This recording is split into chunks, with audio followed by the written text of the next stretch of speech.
નમસ્કાર દોસ્તો, વિડીયોમાં ફરી એક વખત તમારું સ્વાગત કરું છું। હાલ ગુજરાતની અંદર અત્યારે આમ આદમી પાર્ટીની એક એવી લહેર ઉઠી છે। ગામો ગામ, શહેરો શહેર જે રીતે લોકો સ્વયંભૂ આમ આદમી પાર્ટીમાં જોડાઈ રહ્યા છે, ત્યારે ભારતીય જનતા પાર્ટીના પેટમાં કંઈક ને કંઈક તેલ રેડાતું હોય એવું દેખાય છે। હાલ અત્યારે ભારતીય જનતા પાર્ટીના તમામ નેતાઓ તો નરેન્દ્રભાઈ મોદી આવ્યા છે એટલે એમના સ્વાગતમાં છે, પણ અત્યારે જે રીતે આમ આદમી પાર્ટી ગામડે ગામડે, શહેરે શહેરે જે રીતે સભા કરી રહી છે, એમની એક એક સભા સુપર હિટ જઈ રહી છે। લોકો સ્વયંભૂ આવે છે, ખૂબ મોટી સંખ્યામાં લોકો આવે છે।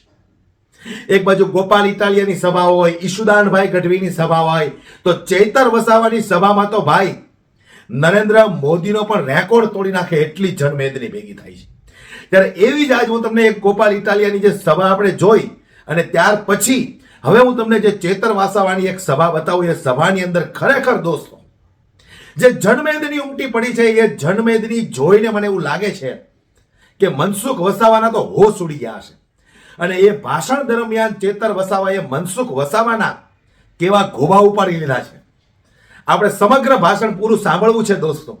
એટલે હું તમને હાથ જોડીને વિનંતી કરું છું કે થોડો સમય કાઢી આ ચૈતર વસાવાનું ધુઆધાર ભાષણ સાંભળો અને જે જનમેદની આવી છે એ જોઈને તમે પણ વિચાર કરજો કે ખરેખર સમગ્ર ગુજરાતની અંદર એક આમ આદમી પાર્ટીની એક લહેર ઉઠી છે। લોકો પરિવર્તન માંગે છે, લોકો થાક્યા છે ભારતીય જનતા પાર્ટીથી, એમના ઘમંડી અધિકારી નેતાઓથી, ભ્રષ્ટાચારથી લોકો થાક્યા છે, એટલે કંઈક હવે પરિવર્તન કરવા માંગે છે। ત્યારે ચેતર વસાવાની સભાની અંદર જે જનમેદની ઉમટી પડી છે, ત્યારે ખરેખર આપણને એવું લાગે કે આ વખતે તો આદિવાસી સમાજ પણ જાગૃત થઈ ગયો છે। આવું આપણે સાંભળીએ જે રીતે ચેતર વસાવાએ મનસુખ વસાવા પર આકરા પ્રહાર કરી અને ભારતીય જનતા પાર્ટીની જે ધુલાઈ કરી છે। સાંભળો તમે ચેતર વસાવાનો આ વિડીયો। રામી ડેમ હોય, કડાણા ડેમ હોય, ઉકાઈ ડેમ હોય કે કરજણ ડેમ હોય, આજે આદિવાસી સમાજ અનેક રીતે પોતાના ગામથી વિભાજિત થયો છે, પોતાના સમાજથી વિભાજિત થયો છે, પોતાની સંસ્કૃતિથી વિભાજિત થયો, પોતાની પ્રકૃતિથી વિભાજિત થયો, અને અમારા લોકોને આજે પણ નર્મદાનું પાણી નથી મળતું। ત્યારે આ સરકારને હવે અમે કહેવા માંગીએ છીએ, અમારો સમાજ હવે અધિકારોની વાત કરે છે, અમારા અધિકારો તમે અમને આપો, સંવિધાનમાં જે અમને પ્રાવધાન છે અમારી અનામત તમે અમને આપો, અમારી જમીનો તમે પ્રોજેક્ટના નામે છીનવવાની વાત કરો છો। ત્યારે આ મંચ પરથી કહેવા માંગીએ છીએ, આંબા ડુંગરમાં જે 28 ગામોને તમે વિસ્થાપિત કરવા માટેનું જે ગેજેટ બહાર પાડ્યું છે, ત્યારે આ કવાંટની ધરતી પરથી ભારતીય જનતા પાર્ટીના તમામ નેતાઓને, એમના મુખ્યમંત્રીને, એમના નાયબ મુખ્યમંત્રીને આ મંચ પરથી કહેવા માંગુ છું, અમારા આંબા ડુંગર વાળાના એક પણ લોકોને તમે છંછેડશો તે દિવસે આંબા ડુંગરના લોકો માટે અમે અમારું ધન આપી દેવા માટે પણ તૈયાર છે। છેલ્લા શ્વાસ સુધી અમે લડીશું। મને આ વિસ્તારમાં આવીને મંત્રીઓએ કીધું કે એનું દુકાન નથી। મંત્રીને ખબર હોવી જોઈએ, તમારા પ્રદેશના નેતાઓ, તમારા દિલ્હીના નેતાઓ મારા માટે મંત્રી પદ માટે લાલ પીછામ બચાવીને ઉભા હતા, લાલ જાજમ પાથરીને ઉભા હતા। મને તમારા પ્રદેશના નેતા અને દિલ્હીના નેતાએ કીધું, ચૈતરભાઈ તમે આવો, તમને કાલે મંત્રીમાં અમે ઉપાડી લઈએ, કાલે મંત્રી બનાવી દઈએ। પણ આ ચૈતરભાઈ વસાવા મંત્રી તંત્રી મુખ્યમંત્રી માટે નથી, અમારા આદિવાસીઓ માટે લડવા વાળા નેતા છે। ત્યારે શું તમે દુકાનની વાત કરો છો, શું તમે ઉધારની વાત કરો છો? તમારી દુકાન છે તમે ઉધારની વાત કરો છો, તમારી દુકાન છે તો તમારી દુકાનમાં અમારા લોકોના જે જાતિના, અમારા ઓરિજિનલ રાઠવાઓને આજે જાતિના પ્રમાણપત્રની તકલીફો પડે છે, તમે એમના પર 15 જાતના પુરાવા માંગો છો। આજે અમારા યુવાનો પોલીસની ભરતીમાં જાય છે, એમને કટઅપ 40 લઘુત્તમ માર્ક લાવવાની તમે પરિપત્ર બહાર પાડ્યો છે। જે ઉચ્ચ અભ્યાસ કરે છે એવા વિદ્યાર્થીઓ માટે તમે પોસ્ટ મેટ્રિક શિષ્યવૃત્તિ બંધ કરી છે। ત્યારે તમારું સરકારમાં કઈ ઉપજતું નથી અને તમે કવાંટમાં આવીને તમારી દુકાનની વાત કરો છો। આ એ ચૈતર વસાવા છે, આદિવાસી વિદ્યાર્થીઓને જે ઉચ્ચ અભ્યાસ કરે એમને પોસ્ટ મેટ્રિક શિષ્યવૃત્તિ સરકારે બંધ કરી હતી। એ સરકારને ઝુકાવીને 460 કરોડ રૂપિયા અપાવવાની ફરજ પાડી એ ચૈતર વસાવા છે, તમારા જેવા માય કાંગલા નથી। આ ભીડ એ તમારા જેવા, અમારી પાસે 7 કરોડનો મંડપ નથી, અમારી પાસે 2 કરોડનો ડોમ નથી, અમારી પાસે 5 કરોડનું સ્ટેજ નથી, અમારી પાસે ભીડ લાવવા માટે 7 કરોડ 71 લાખ રૂપિયા ટ્રાયબલના નથી, અમારી પાસે ડેકોરેશનના 16 કરોડ આદિજાતિ બજેટના નથી, અમારી પાસે મોબાઈલ ટોયલેટ માટે 2 કરોડ ને 40 લાખ રૂપિયા નથી, અમારા લોકોને નાસ્તા સમોસા ખવડાવવા માટે અમારી પાસે 2 કરોડ નથી, અમારા લોકોને ચા પીવડાવવા માટે 2 કરોડ નથી. અમારા લોકો આ સ્વયંભૂ અહીંયા આવેલા છે.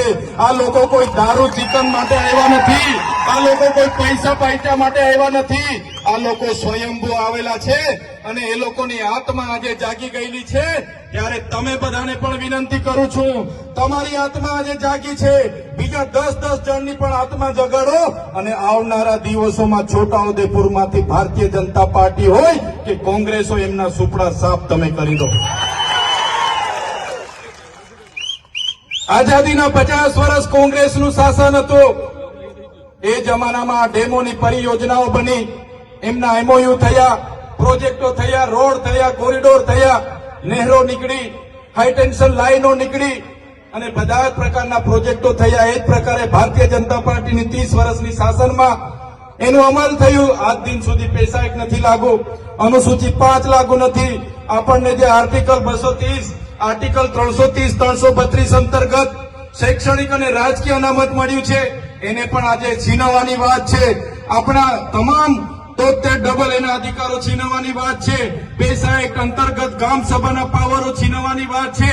ત્યારે આજે મારા વડીલોને, મારી માતાઓને, મારા યુવાન સાથીઓને હું આહ્વાન કરવા માટે આવ્યો છું.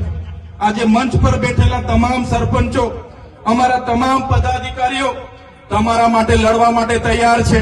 આ ચૈતર વસાવા તમારા માટે છેલ્લા શ્વાસ સુધી લડવા તૈયાર છે. પણ મારા વડીલો, મારી માતાઓ, મારા યુવાન સાથીઓ, તમને હું વિનંતી કરવા માટે આવ્યો છું કે હવે તમે તૈયાર થઈ જાઓ. આ લોકોના જૂઠા વાયદાઓમાં નથી આવવાનું. આપણી અસ્મિતા બચે, આપણી સંસ્કૃતિ બચે, આપણી જમીન બચે, એ માટે આપણે બધાએ તૈયાર થઈને હવે આવનારી ચૂંટણીમાં ઈંટનો જવાબ પથ્થરથી આપી દેવા માટે તમારે તૈયાર રહેવું પડશે. અહીંયા મંત્રી આવ્યા હતા 2-3 દિવસ પહેલા. એમણે કીધું એવો તો કોઈ પ્રોજેક્ટ આંબા ડુંગરનો નથી, એવો તો કોઈ પ્રોજેક્ટ હાઇડ્રો પાવરનો નથી. ત્યારે સાથીઓ, એ મંત્રીની જેમ હું હવામાં વાત કરવા નથી આવ્યો. એ મંત્રીને હું કહેવા માટે આવ્યો છું.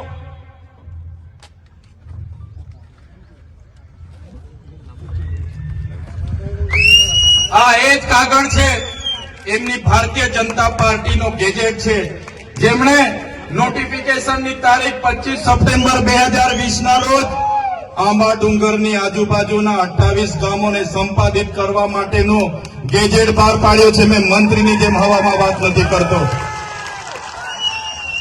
અને એ સાથે જ મંત્રીને કહેવા માંગુ છું, તમારા જેવા અમે પાર્ટીના ગુલામ નથી. અમે આ સમાજ છે તો અમે ચૂંટાઈના જે ધારાસભ્ય બન્યા છે, અને જે દિવસે અમારા સમાજને અમારી જરૂરત પડશે ને, તો આ મંચ પર બેઠેલા લોકો પેલી લાઠી ખાશે, મંચ પર બેઠેલા લોકો પેલી ગોળી ખાશે, પણ અમારા સમાજને અમે ન્યાય અપાવીને રહીશું, ન્યાય અપાવીને રહીશું.